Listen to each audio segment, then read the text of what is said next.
Daqui a pouco a gente conversa aqui em Conjuntura com o cientista político Eduardo Magalhães. Agora, nosso entrevistado é o médico infectologista José Maria Constant. José Maria, obrigado pela presença mais uma vez. Eu sou quem lhe agradeço, Flávio. Estamos mais uma vez no apagar das luzes de 2021, Isso. Certamente falando ainda sobre Covid-19, né? Mas eu espero que em 2022 a gente mude a temática. Dessa vez a gente tem um fato novo, né? Que é essa polêmica sobre a vacinação de crianças de 5 a 11 anos de idade. Uns são contra, outros são a favor. Qual a opinião do senhor a respeito? Eu não vejo motivo para polêmica, porque essa vacinação nessa faixa etária foi devidamente aprovada pela Anvisa, que é o órgão que teria que liberar. Uma vez liberado pela Anvisa, que é um órgão de Estado, eu não vejo por que continuar havendo discussão, não vejo motivo.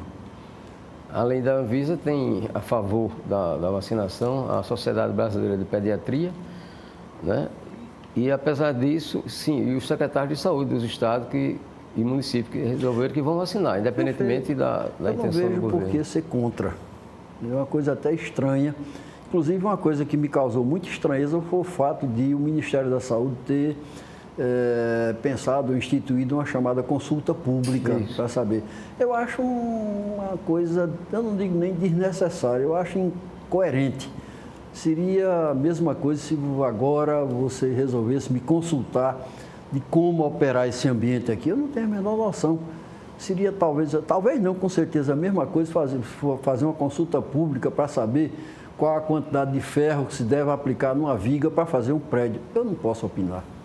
E o ministro da Saúde, ele defende a vacinação de crianças só com autorização dos pais e prescrição médica.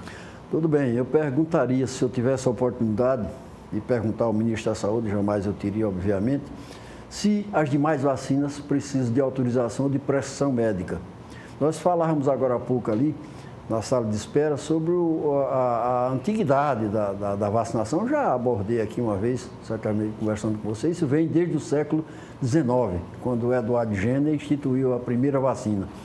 De lá para cá, nunca ouvi dizer que se precisasse de autorização de pais, evidentemente, a criança só é levada se o pai quiser levar, lógico, né?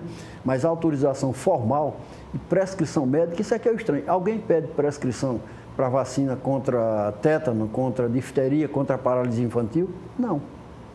Eu não vejo também essa necessidade, não sei, eu sei por quê. Mas vamos admitir, vamos dizer, não sei por quê, mas eu sei. O ministro Queiroga, ele inclusive tem alegado de que morte de crianças por Covid estão em patamares aceitáveis. Por isso que ele acha que não há necessidade. Depende de quem são as crianças, né? Quer dizer, naturalmente, eu acho que não seria essa a visão dos pais, das famílias que perderam suas crianças. Nós temos um número muito alto, a cada 2 dias morre uma criança de Covid-19 no Brasil. Então, essa é uma visão que depende de quem perdeu ou não perdeu seus filhos.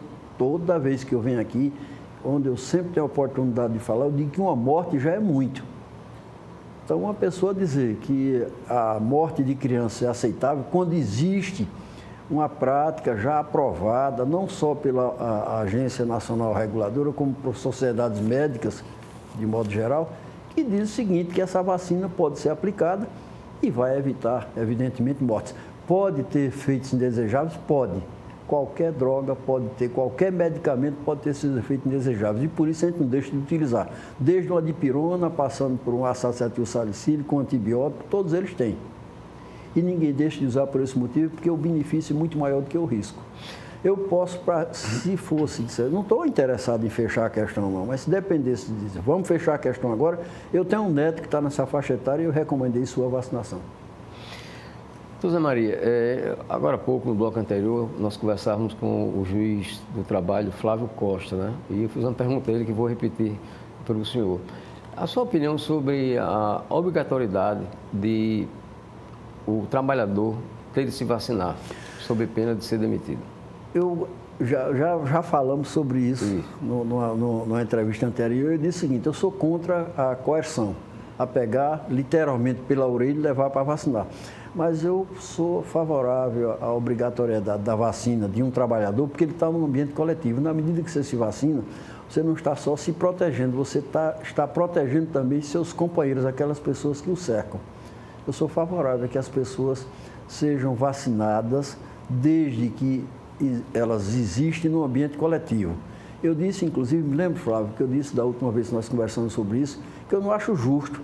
Eu sou médico, eu não acho justo que uma pessoa procure um serviço médico e encontre lá um médico que não foi vacinado. Consequentemente, pode, em lugar de proteger, agredir, transmitir. Então, se eu vivesse sozinho, sem nenhum contato com a coletividade, eu poderia, no meu entender, escolher, não quero, acabou. Mas se eu estou num ambiente, se eu vivo em comunidade, em coletividade, bom, naturalmente, porque eu acredito em vacina, lógico, sempre acreditei. E tenho motivo para acreditar. Se eu fosse do movimento anti-vacina, eu seria contra. Por sinal, é uma coisa impressionante como o movimento anti-vacina, que não existia, era insignificante aqui no Brasil, cresceu e a gente sabe por quê. Porque tem, inclusive, suporte, apoio, estímulo para crescer, né? Tem recebido. Então, veja bem, se eu fosse do movimento anti-vacina, eu seria contra, mas eu não sou. E eu tenho motivo para não ser pelo seguinte, porque eu já tenho 54 anos de profissão e vi muita, me permite a expressão, bagaceira, naquele hospital Elvo Alto que chamava-se Constância de Góes Monteiro. Eu poderia trazer para mostrar aqui aos nossos espectadores, já estou tomando conta, dizendo que são nossos, né? Eu poderia trazer, por exemplo, uma plaquinha que eu tenho lá em casa, que eu guardei quando demoliram o prédio mais antigo do Hospital Constância de Góes Monteiro, uma plaquinha de metal assim pintado, varíola. Ora, varíola se acabou por quê? Por passe de mágica? Não, vacinação. Paralisia infantil, idem, difteria, que o povo chamava de croup, também tétano, que nós tínhamos cerca de 90 casos por ano, hoje muito pouco. Sarampo controlado, então eu tenho motivo para acreditar em vacina. Doutora Maria, nessa linha, pior é saber que tem muitos profissionais de saúde que não tomam vacina. Pois é, e nós falamos também no caso de um colega meu e amigo nosso, que não tomou e morreu. Entendeu? Lamentavelmente, eu não garanto que ele ou qualquer pessoa deixaria de morrer se estivesse vacinado, mas a probabilidade seria menor. É impressionante essa permito usar a expressão que eu até nem gosto de usar, porque está tão usada que já está meio arranhado, meio gasto, esse negacionismo. Doutora Maria, sobre essa variante Ômicron, ela seria tão contagiosa quanto o sarampo, é o que está se dizendo agora. A diferença dela, Flávia, é a mesma diferença que foi atribuída para a variante Delta. Ela não é pior do que as variantes anteriores, ela é mais facilmente transmissível, né? Agora, uma coisa curiosa, a gente tem que estar, nós devemos estar atentos para essa difusão que ela está tendo, por exemplo, na Europa. O que pode não acontecer aqui no Brasil. Afinal de contas, nós vimos que agora há pouco tempo atrás houve aquele espanto quando a variante Delta, que foi originária da África do Sul, começou a se expandir naquela região e também na Europa e nos Estados Unidos, e a expansão não aconteceu, felizmente, aqui no Brasil. Então vamos aguardar, eu volto a usar aquela expressão que eu já usei também tantas vezes, já virou lugar comum. Como dizia o velho Tancredo Neves, vamos deixar a onda quebrar para estudar a espuma. Ela está se expandindo na Europa, eu não sei, não posso garantir qual seria o comportamento dela aqui. Nós temos uma vantagem, já estamos com quase 70% da nossa população vacinada e cerca, se eu não me engano, de 8% a 10% de pessoas no Brasil com terceira dose, né? Então, a nossa expectativa é exatamente isso. É preciso que a nossa população tome consciência e volte para tomar a segunda, a terceira, a quarta, a 10ª dose. Se quiser aplicar em mim, eu tenho 2 braços, aplique 5 em cada braço, que vai. Outra questão atual é sobre a liberação de Réveillon em eventos privados. Os eventos públicos, praticamente todos foram cancelados no Brasil inteiro, né? Mas estão permitindo aqui, em outros estados, em outras cidades, que se realize Réveillons privados. A sua opinião? Eu acho uma temeridade, sabe? Ainda bem que os públicos foram cancelados, porque nós temos um outro problema agora, você está sabendo disso, um surto de gripe. Está solto na buraqueira, como se diz. Os casos de gripe estão acontecendo com uma intensidade muito grande. Eu, inclusive, tenho atendido inúmeras pessoas com sintomatologia de gripe. Então, é outro problema, é uma doença tão transmissível quanto o Covid. Está certo que contra a gripe existe argumento, digamos assim. Eu sempre digo, brincando, que é um vírus com o qual você pode negociar. Por quê? Porque existe uma vacina já estabelecida, parece que não existe muita gente contra a vacina. É curioso, né? Não tem muita gente contra a vacina da gripe, mas tem contra a vacina contra o SARS-CoV-2. Quer dizer, uma politização clara, né? Contra essa vacina especificamente. E existe um tratamento também, existe uma droga que pode ser usada nos 2 primeiros dias, nos casos mais graves de gripe. Então, mas é uma doença de transmissão respiratória, né? Isso implica em outra questão. A discussão, deixa de usar máscara. Minha gente, para que essa agonia? Máscara não é confortável, não. Eu tirei a minha agora aqui, quando vim conversar com você. Mas, de qualquer maneira, máscara impede a transmissão não só de SARS-CoV-2, de Covid, mas também de gripe. Então, eu acho uma temeridade, voltando ao cerne da pergunta, essas aglomerações por conta, inclusive, disso. E nós estamos descobertos com relação à vacina contra a influenza, contra a gripe, porque concentramos toda a nossa atenção contra o Covid, né? Desculpa. Pois não. Esse surto agora veio antes do tempo. É um vírus chamado sazonal que apareceu antes da hora. Quer dizer, marcaram a hora e eles não combinaram com o vírus, né? Ele deveria aparecer por volta de abril, maio, quando começa o inverno, apareceu agora. Foi inesperado.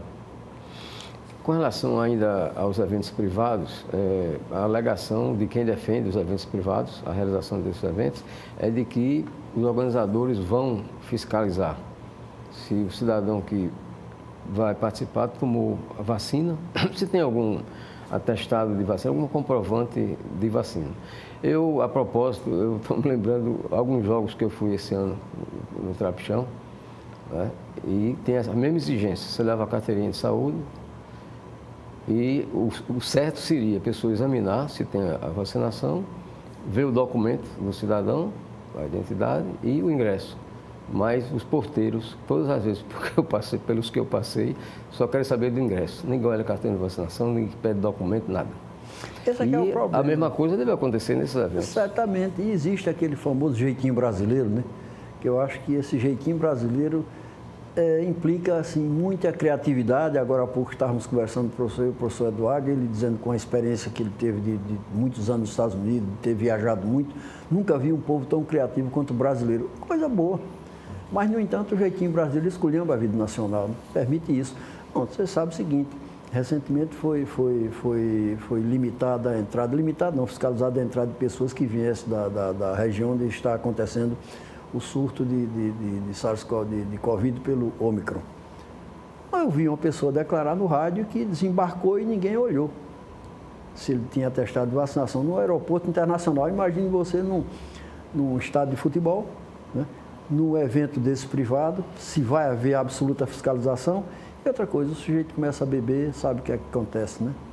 Perde, digamos assim, um pouco a compostura, o cuidado, até o mais cuidadoso perde esse cuidado. Eu acho realmente uma temeridade. Mas, vamos ver o que é que vai acontecer, né? Vamos ver, torcer e rezar, né? Exatamente. Aí sim, torcer e rezar.